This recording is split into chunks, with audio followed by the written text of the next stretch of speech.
A crucificação. Essa é uma das imagens mais conhecidas da história, não é? Mas, para além da arte, para além da fé, o que será que a ciência tem a nos dizer sobre ela? Nessa análise, a gente vai investigar a realidade histórica, arqueológica e médica por trás dessa que foi uma das formas mais brutais de execução. Ok, vamos direto ao ponto. A pergunta central que vai guiar a nossa investigação é bem direta. Como exatamente uma pessoa morre numa cruz? A ideia aqui é deixar a fé de lado por um instante e adotar uma abordagem quase forense para entender o processo. Sabe aquelas imagens com as quais a gente cresceu? Muitas vezes serenas, até meio nobres. Elas acabaram criando uma certa imagem na nossa cabeça. Só que a verdade, aquela desenterrada pela arqueologia e analisada pela medicina, pinta um quadro muito, mas muito mais sombrio. Antes de a gente mergulhar nos detalhes, é fundamental deixar uma coisa clara. A maioria dos historiadores, não importa a crença, concorda que a crucificação de Jesus é um evento histórico.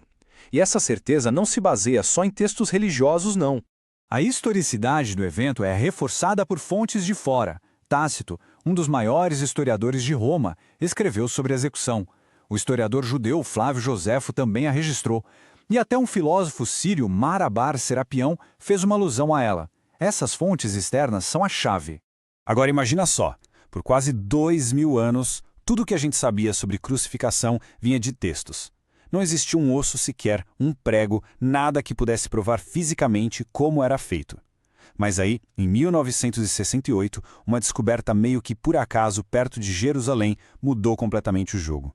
E essa descoberta tem nome: Yehohanan ben Hakol. Durante uma obra, uns operários acharam uma tumba judaica antiga, e lá dentro, num ossuário, estava o esqueleto de um homem, e atravessado no osso do calcanhar dele, ainda estava um prego de ferro enorme. Pela primeira vez na história, a arqueologia confirmava, na prática, o que os textos antigos descreviam. E olha, a descoberta de Yehohanan é de uma raridade absurda. Para se ter uma ideia, de lá para cá, só mais 2 outros exemplos de ossos de vítimas de crucificação foram achados. No mundo inteiro. Apenas 3, em meio a dezenas de milhares de pessoas que, acredita-se, foram crucificadas. Isso leva a gente a uma pergunta bem óbvia, não é? Se a crucificação era uma prática tão comum dos romanos para criminosos e rebeldes, por que a gente não encontra mais vestígios? A resposta revela mais uma camada da brutalidade desse método. O ponto todo é que a crucificação não acabava com a morte. A humilhação continuava. A prática padrão dos romanos era deixar os corpos na cruz ou simplesmente jogá-los em valas para serem comidos por animais. Um enterro digno era a exceção, não a regra. E é por isso que quase nada sobreviveu. Vamos agora para um outro ponto: desconstruir a imagem que a gente tem da crucificação. E essa citação resume perfeitamente o abismo que existe entre a arte e a realidade angustiante do que acontecia. Vamos comparar aqui o mito visual com os fatos. Primeiro, a nudez. A vítima era despida para maximizar a vergonha pública. Segundo, os pregos. Nas palmas das mãos, não aguentariam o peso do corpo. As evidências apontam para os pulsos, ou, como a gente viu, para os calcanhares. E, por fim, a postura. Longe de serena, era uma luta desesperada e violenta só para conseguir respirar.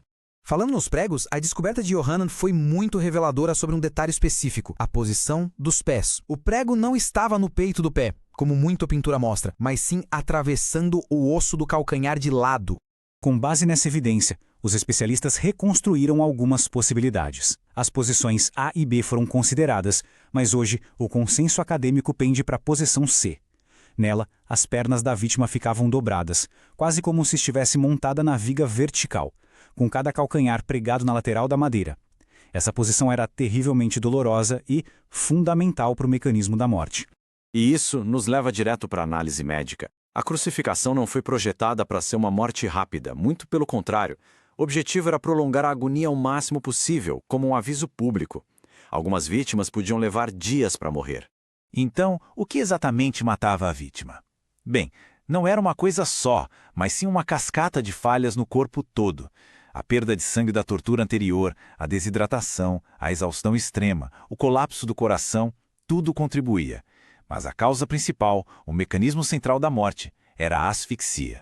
O termo técnico é asfixia por exaustão. Pensa só, Na posição da cruz, com os braços esticados, o próprio peso do corpo puxa o diafragma para cima e comprime os pulmões. Inspirar, puxar o ar até era possível. O problema era expirar, soltar o ar, e isso se tornava quase impossível. A vítima então entrava num ciclo infernal. Para conseguir soltar o ar e puxar de novo, era preciso se empurrar para cima, apoiando o peso do corpo todo nos pregos que atravessavam os pés. A dor devia ser insuportável.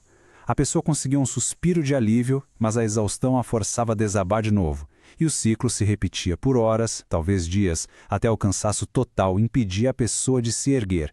E aí vinha a sufocação final. Isso explica uma prática romana bem específica chamada cruifragium. Quando os soldados queriam acelerar a morte, eles simplesmente quebravam as pernas da vítima com uma marreta. Sem poder se erguer sobre as pernas, a morte por asfixia vinha em questão de minutos. Era um ato de misericórdia brutal. Até agora, a gente descreveu o processo fisiológico e histórico da crucificação, um destino que foi compartilhado por milhares. Isso nos leva à pergunta que diferencia este evento de todos os outros. Se a mecânica da morte era a mesma, por que esta crucificação em particular ecoou tanto pela história? E a resposta para bilhões de pessoas não está na brutalidade física, que era comum a todas as vítimas. A diferença está na dimensão invisível do evento, na sua interpretação, no seu propósito. Na perspectiva teológica cristã, a crucificação não foi apenas uma execução. Ela é entendida como um ato de sacrifício voluntário. O conceito de expiação sugere que essa morte teve um propósito de redenção para a humanidade. A dor física, por mais terrível que fosse, era vista como secundária a uma angústia espiritual de assumir a culpa e o sofrimento do mundo. Então, o ponto crucial aqui, de acordo com essa interpretação, é que o que torna essa crucificação única não é o como ela aconteceu, mas o porquê. É o significado atribuído ao evento que o eleva de uma execução romana entre milhares para um momento singular na história. E assim, a gente termina com essa dualidade. De um lado, a realidade histórica e médica de uma punição excruciante, do outro, uma interpretação teológica que a enxerga como o ato de sacrifício mais profundo da história. A análise nos mostra os fatos, mas o significado final, bom, esse permanece uma questão de perspectiva.